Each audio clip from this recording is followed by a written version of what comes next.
அனைவருக்கும் வணக்கம். ஊடக துறையினர் மற்றும் ஊடக நண்பர்கள் அனைவருக்கும் இனிய காலை வணக்கத்தை தெரிவித்துக் கொள்கிறேன். நான் ராம்குமார், இந்திய சுயராட்சி கட்சி தலைவர் மற்றும் நிறுவனர். இந்திய சுயராட்சி கட்சியானது சமூக நீதி மற்றும் மக்களுக்கான ஜனநாயகம் அப்படிங்கிற கொள்கைக்கு அடிப்படையில் தான் உருவாக்கப்பட்டிருக்கு. இது 2019லயே உருவாக்கப்பட்டது. நான் தான் அதோடைய தலைவரா இருக்கேன். இன்னைக்கு ஆளுநர் பதவியை பத்தி தான் நான் இன்னைக்கு பேச வந்திருக்கேன். பொதுவா ஆளுநர் பதவி அப்படிங்கிறதே ஜனாதிபதியால் நியமிக்கப்பட்ட ஒரு கௌரவ பதவி. அது ஒரு எப்படி சொல்றேன்னா, ஒரு கௌரவத்திற்காக உருவாக்கப்பட்டது. மற்றபடி மாநிலத்தை கண்காணிக்கவோ மாநிலத்தை நிர்வாகம் பண்ணவோ ஆளுநருக்கு எந்த ஒரு தார்மீக உரிமையும் கிடையாது. மாநிலத்தால் தேர்ந்தெடுக்கப்பட்ட முதலமைச்சருக்கு மட்டுமே மாநிலத்தை முழுக்க முழுக்க ஆளக்கூடிய, மாநில உரிமைகளை பேசக்கூடிய, மாநில உரிமைகளை செயல்படுத்தக்கூடிய ஒரு அடிப்படை செயல்பாட்டு அவர்கிட்ட மட்டும்தான் இருக்கு. பொதுவா நான் என்ன சொல்றேன்னா, மத்தியில எந்த கட்சி ஆட்சிக்கு வந்தாலும் அவங்க மாநிலத்தை ஒரு எப்படி சொல்றது கட்டுப்படுத்துறதுக்கும் மாநிலத்தை உச்சி கையாளக்கூடியதுக்கும் ஆளுநர் அப்படிங்கிற ஒரு பதவியை வச்சு அவங்க எல்லாமே எதிர்கட்சி தலைவரோட மோசமா மத்தியில் ஆளுகின்ற எந்த ஒரு கட்சி ஆட்சி வந்தாலும் அதை இதை தொடர்ந்து, அதாவது இந்தியாவில் 1947 சுதந்திரம் இன்னைக்கு நடந்தது. அன்னையிலிருந்து தொடர்ந்து இந்த மாநிலத்தை ஆளுகின்ற ஆளுநரை வச்சு இந்த ஒரு எதிர்கட்சி தன்மை அப்படிங்கிற ஒரு விஷயம் செயல்படுத்தப்படுகிறது.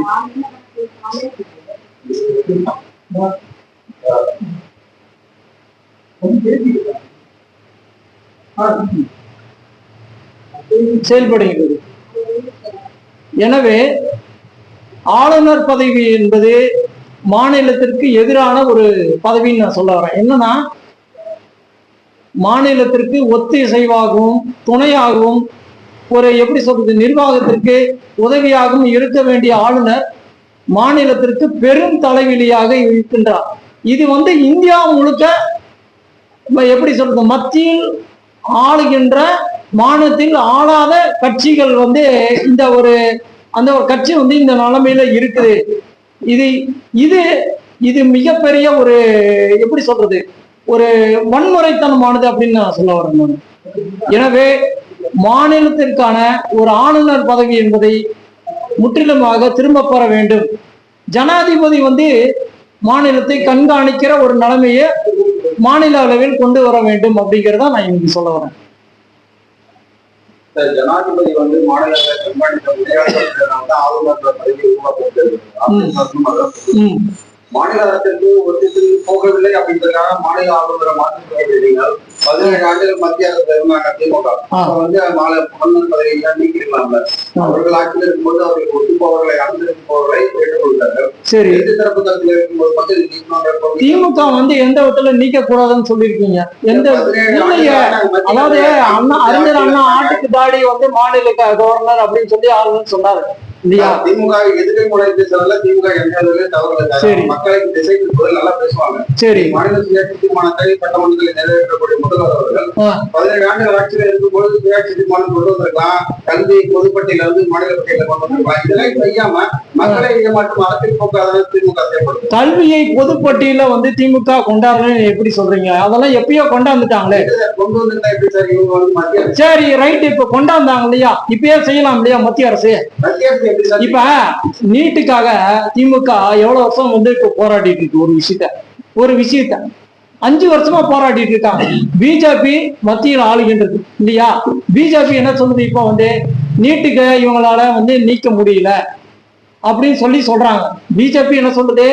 நீட்டு திமுகவால நீக்க முடியல, வெறும் போராட்டம் மட்டும்தான் செய்யறாங்க அப்படின்னு சொல்லி இவங்கள சொல்றாங்க. அதிகாரத்தை இருங்க, அதிகாரத்தை முழுக்க நீட் அதிகாரத்தை முழுக்க பாஜக வச்சுட்டு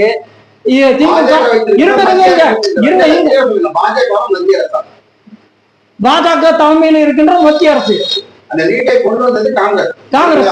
அந்த நீட்டிற்கு முழுக்க முழுக்க செயல்படுத்து. இப்போ எப்ப பிஜேபி தானே கொஞ்சம் செயல்படுத்துது. எந்த ஒரு ஆட்சி ஐயா சாமி, பிஜேபி தான் முழுக்க முழுக்க இப்ப செயல்படுத்துது சாமி. நீங்க போனது விடுங்க. இப்ப 9 வருஷம் ஆச்சு, இப்ப 8 வருஷம் ஆச்சு. கிட்டத்தட்ட 8 வருஷமா என்ன பண்ணிட்டு இருக்காங்க? இன்னும் எவ்வளவு வருஷம் வந்து பழைய ஆட்சி மேலேயே பழி போட போறீங்க சார்? போனது போட்டு பழசு இருந்து பேசுறதுக்கு பைத்தியக்காரத்தனம். இப்ப புது நடைமுறை வந்துருக்குல்ல. இப்ப மும்மொழி கொள்கை வந்து மற்ற மாநிலங்களில் மற்ற மாநிலங்கள் எப்படி இந்தி படுத்த மாநிலங்களில் மாநிலங்களில் கர்நாடகால நீட்டை ஏற்றிட்டு இருக்காங்க, கேரளால நீட்டை ஏற்றிட்டு இருக்காங்க, ஆந்திரா தெலுங்கானா நீட்டை ஏற்றிட்டு இருக்காங்க. தமிழகத்தில் மட்டும்தான் நீட்டை அந்த அநீதியை அவங்க வந்து ஏத்துக்கிறாங்க, நம்ம ஏத்துக்க முடியாதுங்க. நீட்டை எதிர்த்து இதுவரை தமிழக காங்கிரஸ் ஒரு போராட்டம் பண்ணதில்லை. நீங்க கவனிச்சிருக்கீங்களா? எதுங்க தமிழக காங்கிரஸ் நீட்டை எதிர்த்து இதுவரைக்கும் ஒரு சின்ன போராட்டம் பண்ணணுமா, நீட்டை எடுக்கணுங்கிறது முக்கியமா? சொல்லுங்க. போராட்டம்ங்கிறது முக்கியமா? சொல்லுங்க. போராட்டம்ங்கிறது முக்கியமா, இந்த சட்டத்தை நீட்டுங்கிற ஒரு விஷயத்தை எடுக்கணுங்கிறது முக்கியமா? அதை எடுக்கணுங்கிறதான முக்கியம். கருத்து தாங்க முக்கியம். போராட்டம்ங்கிறது தேவையில்லை. போராட்டம்ங்கிறது ஒரு ஏழை மாணவர்கள் டொனேட் இல்லாம நீட் எக்ஸாம் பண்ணி டாக்டர் ஆகுறாங்க. ஏன் அதுக்கு முன்னாடி சேர்க்கவே இல்லையா? அதுக்கு முன்னாடி சேர்க்கவே நீங்க அந்த ஃபீஸை மட்டும் நீங்க சொல்றீங்க, அதெல்லாம் கிடையாது. இன்னைக்கு நீட்ல சேரணும்னா குறைஞ்சபட்சம் 1.5 லட்சம் ஹாஸ்பிட்டல் எல்லாமே சேர்ந்துதான் வருது சாமி. 10 கோடி ரூபாய் கொடுத்து சீட்டை வாங்கியதெல்லாம் இருக்குது. இன்னைக்கு வந்து அரசு பள்ளி மாணவர்கள் 15% வந்து மருத்துவர்களா வராங்க. எத்தனை மாணவர்கள் வந்துட்டாங்க? இதுக்கு முன்னாடி 1962